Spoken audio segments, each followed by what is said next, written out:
At the height of fame, with millions watching and cheering, Demi Lovato was fighting a battle no one could see. A battle that nearly took everything.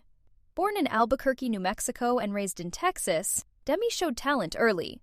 Singing wasn't just a hobby, it was survival. Growing up, she faced bullying, isolation, and self-doubt. But on stage, everything changed. The pain faded, the voice remained, and that voice would soon carry her to the world. Her big break came through Disney. Camp Rock turned her into a global sensation almost overnight. Fans adored her. Fame arrived fast. Too fast. Behind the spotlight, pressure built.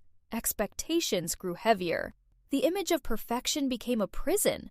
By her late teens, Demi was spiraling. Eating disorders, self-harm, addiction, each struggle feeding the next.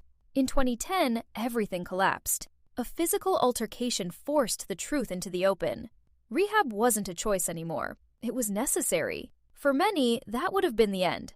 But for Demi, it became the beginning. She chose honesty over image, recovery over denial.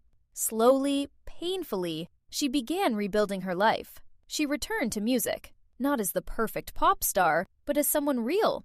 Songs like Skyscraper became more than hits. They became confessions, proof that strength isn't about never falling. It's about rising again. But recovery isn't a straight line. In 2018, Demi overdosed. It was a moment that shocked the world and nearly cost her life. Once again, she stood at the edge. And once again, she chose to fight. Her comeback wasn't about charts or fame anymore. It was about truth. She spoke openly about mental health, addiction, and the complexity of healing. No filters, no illusions, just honesty. Demi Lovato's legacy isn't just her voice. It's her courage. In a world obsessed with perfection, she showed the power of vulnerability. She proved that even in the darkest moments, there is still a path forward. Her story reminds us that pain doesn't define you. Your choices do. And every setback can become a comeback, if you're willing to face it. Because sometimes, the strongest people aren't the ones who never break, but the ones who rebuild themselves, piece by piece, in front of the world. Subscribe to BioToons for more incredible animated stories.